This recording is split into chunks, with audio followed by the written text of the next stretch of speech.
Robotic surgery को लेकर Regency health hospital Sarvodaya नगर के मुख्य सभागार में स्त्री रोग रोबोटिक सर्जन डॉक्टर युथिका वाजपेयी द्वारा प्रेस कॉन्फ्रेंस आयोजित की गई, जिसमें 250 से अधिक रोबोटिक सर्जरी पूरी करने की महत्वपूर्ण उपलब्धि के बारे में बताया।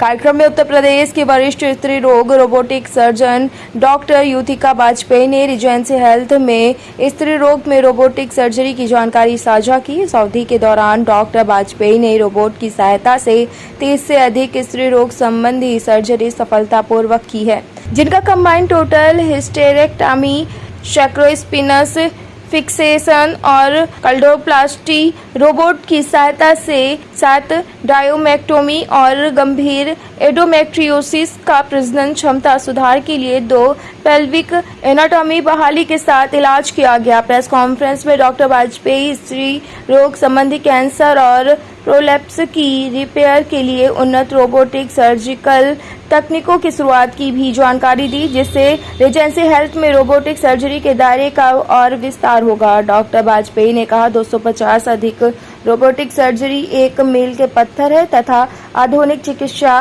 प्रौद्योगिकी और बेहतर रोगी देखभाल के प्रति हमारी प्रतिबद्धता को रेखांकित करता है। टुडे इंडिया लाइव न्यूज से पंकज अवस्थी की खास रिपोर्ट।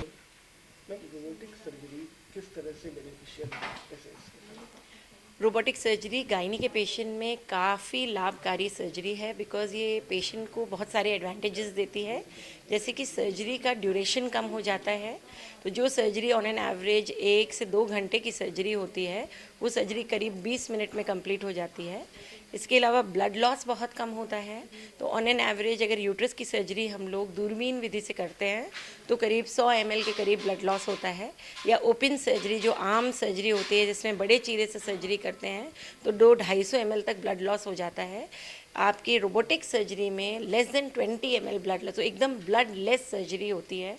इसके अलावा क्योंकि सर्जरी में बहुत छोटा चीरा लगता है और एक रिमोट सेंसिंग टेक्नोलॉजी होती है, और तीसरी चीज़ लेटरल विजन इतना अच्छा है कि इंजरी और ट्रॉमा कम होता है, जिसकी वजह से पेशेंट को एकदम पेन नहीं होता।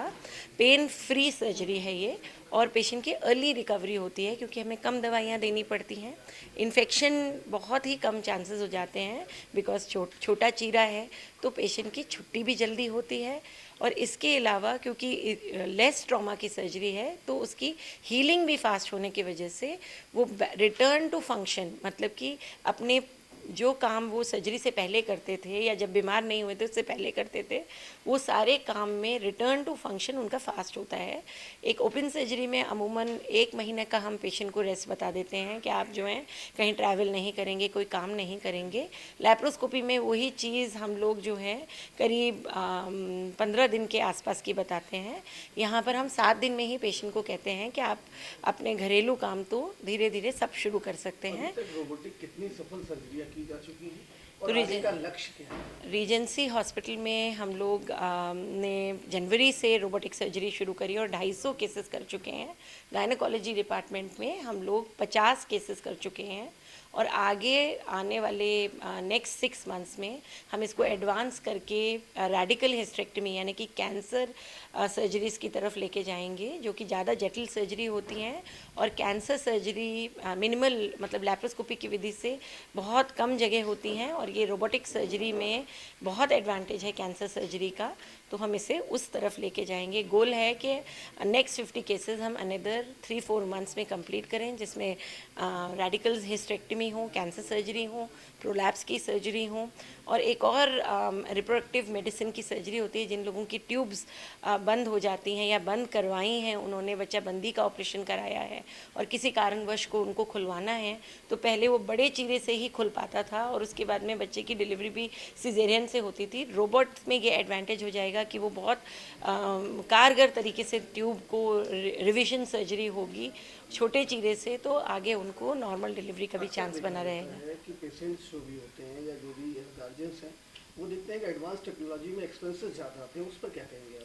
हाँ, एडवांस टेक्नोलॉजी ज़्यादातर अभी ये जो हम लोगों ने डाविंची का रोबोट लिया है, ये एक अमेरिकन कंपनी है, और इनके जितने भी इंस्ट्रूमेंट्स वगैरह हैं ये सारे हम लोगों के इम्पोर्टेड होते हैं, तो उसकी वजह से कॉस्ट तो बढ़ी जाती है। लेकिन जैसे जैसे नंबर ऑफ़ केसेस बढ़ते हैं तो कॉस्ट हमेशा कम होती है, क्योंकि सप्लाई और डिमांड का जो साइकिल है वो वहाँ पर मरीज को फ़ायदा देने लगता है। करेंटली अभी ये सर्जरी आप मान के चलिए 50 से 70 हज़ार रुपये एवरेज लैप्रोस्कोपिक सर्जरी से ज़्यादा कॉस्ट पड़ती है, और ये सारी की सारी कॉस्ट इंस्ट्रूमेंट्स की है। जो इंस्ट्रूमेंट्स यूज़ होते हैं, 2 से 3 इंस्ट्रूमेंट इसमें यूज़ होंगे, तो एक इंस्ट्रूमेंट 25 हज़ार के आसपास का है, तो वही कॉस्ट है।